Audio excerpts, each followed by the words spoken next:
Hey everyone, welcome back to Me in the Middle, and today we're going to be looking at an exchange between Goodall and Vincent Oshana from the PBD podcast. This is on the Piers Morgan YouTube channel, and they're covering the tragic death of Charlie Kirk. I do think this is the best section of this hour and a half you guys can look at. I think it covers both sides pretty well, and it shows what both sides are thinking during this time. I want to start doing this point of the video because Piers Morgan brings up a compilation of people on TikTok celebrating Charlie Kirk's death, and I, for one, somebody who didn't support Charlie Kirk and any of his beliefs after that video of him tragically passing away.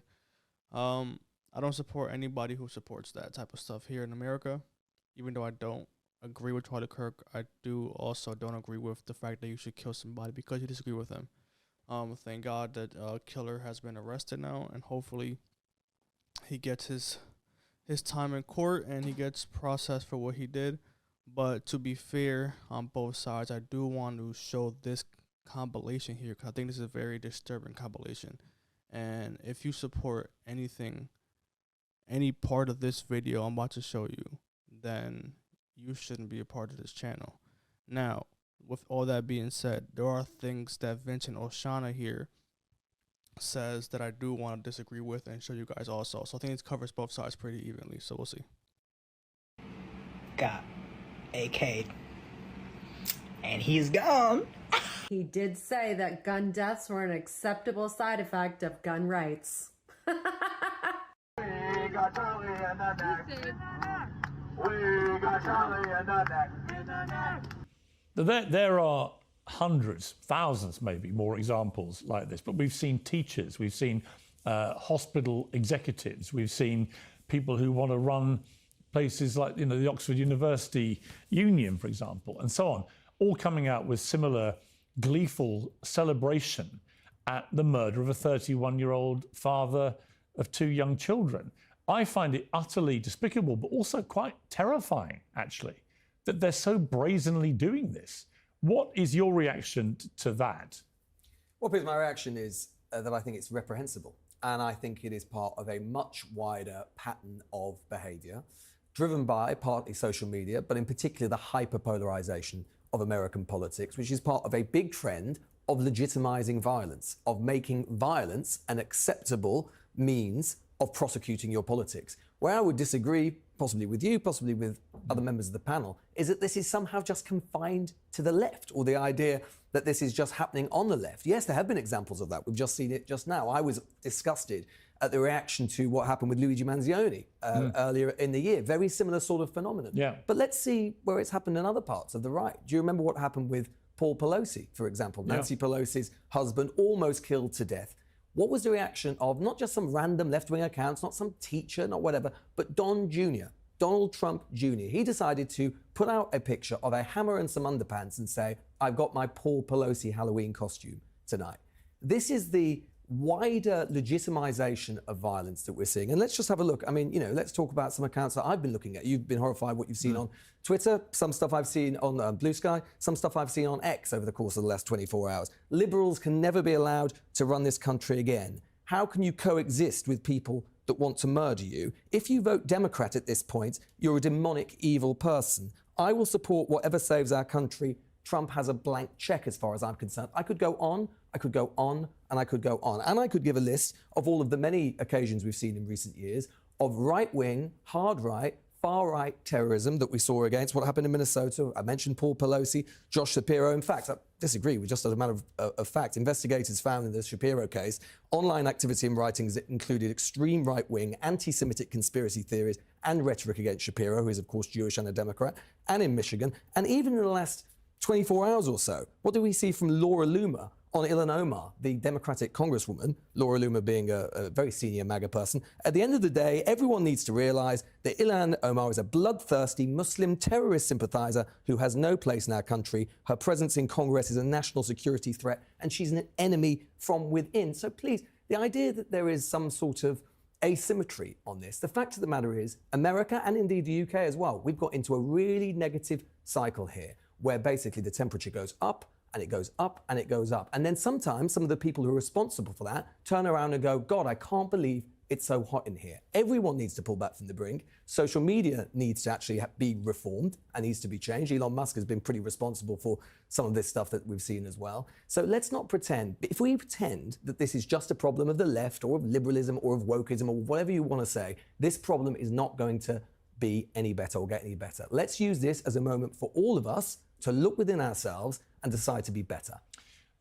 Now, I 100% agree with everything that Lewis here says. The problem here is when you have shows like this, the Piers Morgan shows where he lines up people to debate.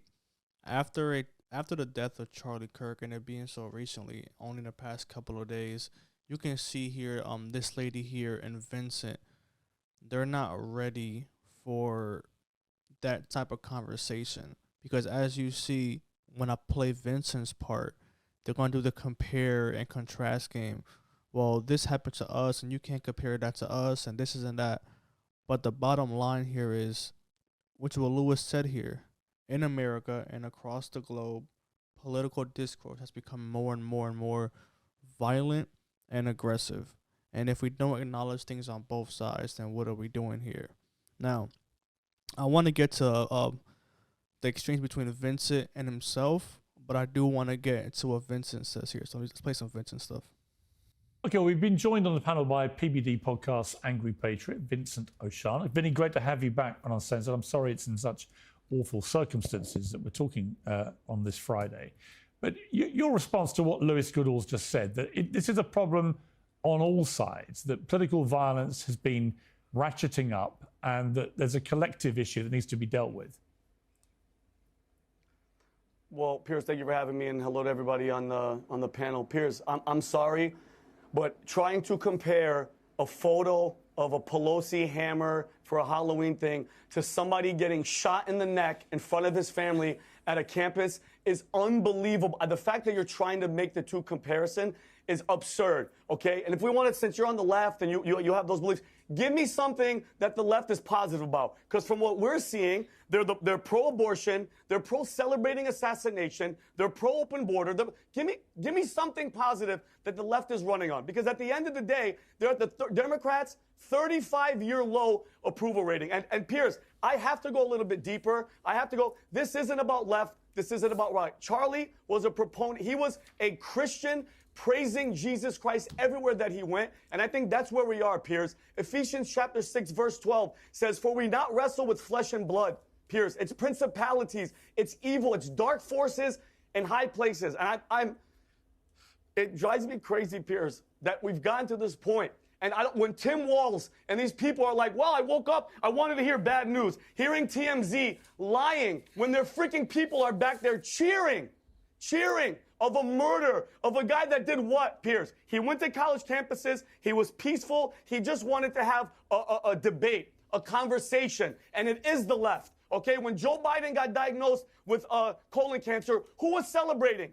How many thousands of people were out there praying and hoping for this guy to recover? Okay, no, there's something that's captured, Piers. That image, that montage that you played, did you see the eyes of these people? Yeah. They are captured by something dark, and they don't even know it, Piers. That's where we are. And I want to say something, Piers, before I give it back.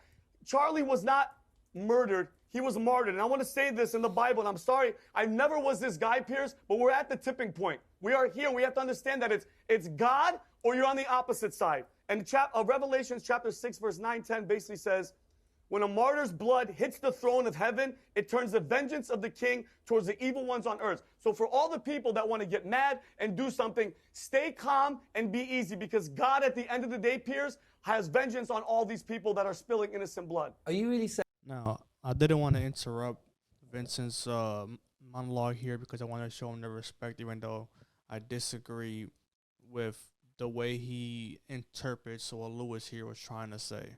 Now, the problem with playing the compare and contrast game after the death of Charlie Kirk is because, to be honest, there hasn't been, in my memory, a murder like that on the left side of the aisle. But that doesn't negate the fact of Nancy Pelosi's husband being almost battered to death by a hammer. It doesn't negate the fact that the son of the president did post that meme of the Halloween costume, If you can't acknowledge both things, then both sides can't move forward. We need people, and it's tough. Like, I don't really agree with Vincent on a lot of things, but I do understand his passion here. Unlike unlike other people, I like to put myself in the opposing person's point of view. And if I am Vincent Oshana, and I agree with what Charlie Kirk preaches, and I just watch somebody who I agree with get brutally murdered, I would be fearful of my life. I would be fearful of what I have to say. So I understand the emotion, but when it's time to make real change, we need people to put their emotions to the side and look in the mirror and say, where did we all go wrong here? Because honestly, America hasn't been more divided than it has been right now. And if we can't agree as Americans that both sides have to wash their hands here, then I don't know how we move forward from the situation. But let's see what Lewis says here. I think the exchange happens right after here, so let's hear him out. Saying that the American right, the Trump right, MAGA, has not got a problem with political violence. Are you comparing? Wait, are you comparing us, who, by the way, no, I'm asking for whether how many years have 10 years? Hold on. Are you comparing the two? Hold on. I'm not saying that the right doesn't get violence, but show me where they're celebrating the murder of a father on a campus. Give it to me. Who celebrate Luigi Mangione, where he's in magazines and girls want to marry him and want to be with him? No, you just have the president of the United States' son. You just have the president of the United States' son tweeting out a picture of a hammer, making fun of a guy who nearly got killed because of a right-wing maniac. Please do not tell me that somehow one side is more morally superior than the other. This is not. No. And just while we're talking about, excuse me, sir. While we're talking about political violence, doing the assassinations? What about January the 6th? What about January the 6th, where a MAGA mob decided to try to use violence to overthrow democracy? That is the definition of the legitimization of violence in the political process. How many people? Excuse me, since you're such an American historian, how many people died on January 6th? Historian to know what happened on January 6th. Ashley Babbitt, a fellow United States Air Force, excuse me, let me finish. A United States Air Force veteran got shot subsequently in her freaking neck. Why? Hold on. Why? Because she was unarmed and she was advancing to a hall. Please, I'm 100% with you. I don't condone any violence, but the comparison is not even close to what the left does. So let's have some statistics from your. See, the problem here is what Vinny here is trying to imply. I get and I appreciate the fact that he's acknowledging, condemning both sides here, but he keeps getting stuck on the comparison. Lewis here isn't trying to compare Nancy Pelosi's husband almost dying to Charlie Kirk getting assassinated in front of his kids. What he is comparing is these two things, whether one is more violent than the other, are still violent crimes done to their oppositions. And that's the main problem here, is that it's getting worse and worse and worse. But I think Lewis here is going to bring up a point about which side does more political crime. So let's see what he says here. They promote it. Let's have some statistics from your own government. These are your own government statistics. Now, I know you might not want to listen to the facts, but this is the facts. A study from the US government itself says that the majority of political violence in the United States occurs from the right, not the left, from the right. We have also seen in my own country what happened with the assassination of a Labour MP, Joe Cox. We saw what happened in Norway with Anders Behring Breivik. All violence on the right. I do not say, as you seem to say, sir, that one side or other is morally superior to the other. I do not say that there will not be political violence on one side or the other. What seems, and I find curious, is your belief, your fervour, that somehow one side of this debate is uniquely morally repugnant and one is superior. The statistics are wrong. That's not right. Doesn't support what you're saying. And the fact after fact after fact, and occasion after occasion after occasion, shows the same thing. And like I say, January the 6th itself was literally the legitimization from your side of political violence at the highest of levels. And what did Donald Trump do? When he got back into office, he pardoned them all, sending a message that political violence is fine. Excuse me, are you in the United I think right there, Lewis gives Vincent a checkmate, because there's nothing Vinny could do here to dismantle his argument. He came with facts, statistics by the U.S. government itself, and he did. This is the point that doesn't get brought up enough, and I don't want to bring it up. Well, I can understand why it doesn't get brought up now, because obviously you want to focus on Charlie's death, but when Donald Trump pardoned the January Sixers, that was a green light.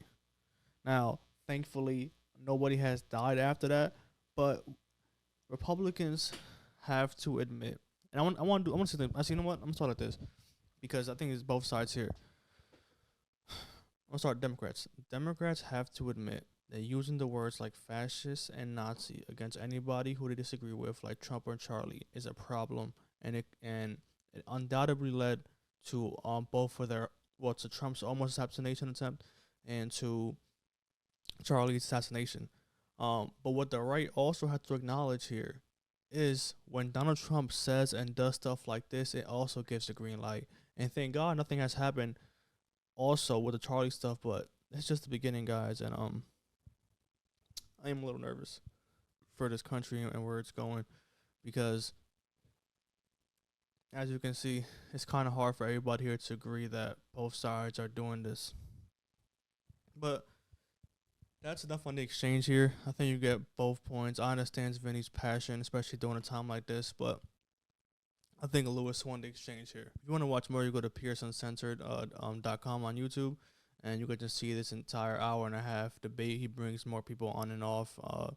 Look, Constantine here from Trigonometry joins, and it gets a little bit more hectic. But I think this exchange perfectly encapsulates both sides of the aisle right now. But let me know what you guys think in the comments. All right, peace.